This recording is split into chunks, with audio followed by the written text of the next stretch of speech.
Hey everyone, it's Mike here from The Art of Guitar. I just wanted to put out a quick fun little video talking about the most forbidden t-shirt that you could wear back when I was in school. And no, it is not the one I'm wearing right now. This is actually Dolly Parton.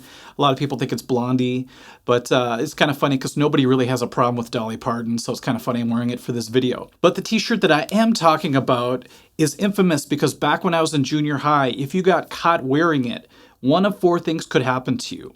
First of all, you were always sent down to the principal's office, and they would either make you call your parents and have them bring you another t-shirt. That's how serious this was.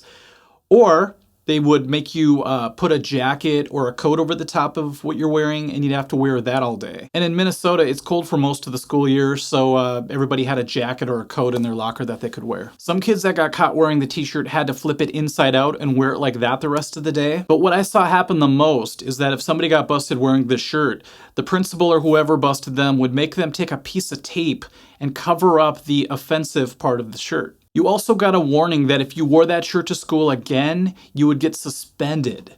So there was just like a two-strike policy on this one. So which t-shirt do you think could elicit this sort of response from the authority figures at my school? Could it be Metallica's Kill 'Em All? I mean, there's a hammer and a hand and blood, and it says Kill 'Em All right on the shirt. Nope, that t-shirt was just fine with the teachers. Was it maybe Ride the Lightning? Because on the back they had a guy getting electrocuted in the electric chair? Nah, that one was okay too.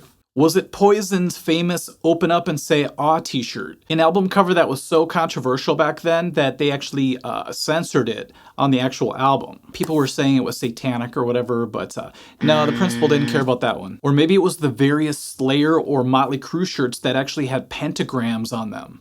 Nah, we're cool with those. Or maybe it wasn't even a metal shirt. Maybe it was a rap t-shirt, like an NWA shirt, which I don't even want to talk about what the acronym stands for. A lot of people do know, but I just won't mention it here. Where you have the whole group standing in a circle with a guy pointing a gun at somebody. Is that okay? Yeah, that's fine. Don't worry about it. After mentioning all those t-shirts that were just fine according to the school, I'm finally going to reveal the t-shirt that got you in so much trouble if you were busted wearing it. Here it is. It's Metallica's Metal Up Your Ass t-shirt. It's an illustration of a toilet with a hand coming up holding a knife, and underneath it says Metal Up Your Ass. That's it. That's the t-shirt that could get you suspended. Now the craziest thing is that the principal didn't care about the toilet or the hand coming up with a knife in it.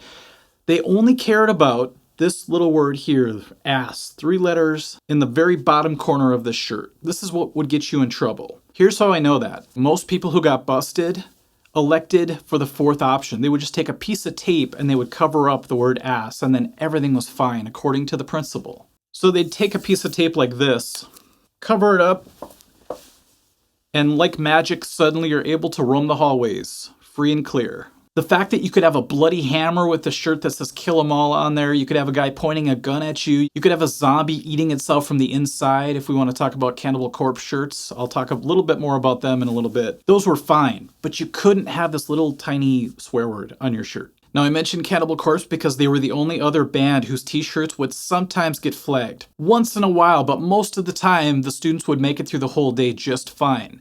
But nobody that I knew of got by one day wearing this t-shirt. So did I actually wear this t-shirt in school? I did. And it's funny because I made it about halfway through the day, even though I was very nervous the whole day. I was just kind of looking at every teacher that walked by and kind of gauged their reaction to me. And finally, sometime right in the middle of the school day, one of the male teachers walked by me and he noticed it. And right away he points at me, snaps his fingers like, come with me. And we went to the office and I elected to turn the shirt inside out. I thought it was so stupid to put a piece of tape over the word ass, even back then. Now it won't come off. Great. The curse of the ass tape. Okay. And so I turned it inside out. And then I went on with my day. I was kind of bummed out. You know, people kind of look at you funny when you're wearing your shirt inside out. And I started to get itchy because it was a new shirt. I hadn't even washed it yet. It still smelled just like this one, like a brand new shirt.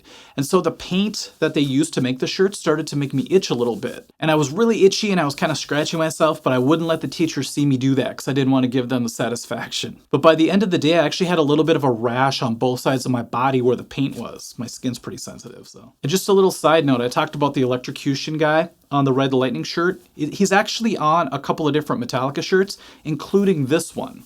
And I remembered that the old vintage version of this guy is actually glow in the dark. So they use glow in the dark paint. And so I thought, you know what? That's probably why I was so itchy when I had to turn the shirt inside out. But it also made me wonder about this shirt. Is this a glow-in-the-dark skeleton man as well? It doesn't look like it. If you just look at it, he looks pretty white. In the original, he looked a little bit greenish. So I went into a dark room just a few hours ago and I looked and I was so happy to see that it is a glow-in-the-dark skeleton man. So that was a pretty cool artistic choice to make him glow in the dark, because if you're in a dark club or something like that wearing the shirt, all of a sudden you see this green skeleton man on your back. It's great. Anyway, that's the tale of the Metal Up Your Ass shirt, the most infamous metal shirt you could wear in junior high at the time. And I'm wondering if that's still happening today. Are there any metal shirts out there that you get in trouble for if you wear them in school? So anyone who's currently in school, or if you're older, maybe you could tell me which shirts you remember being taboo back in the day. Okay, that was a lot of fun. I guess we'll catch you guys at the next video, and thanks for watching. Bye-bye.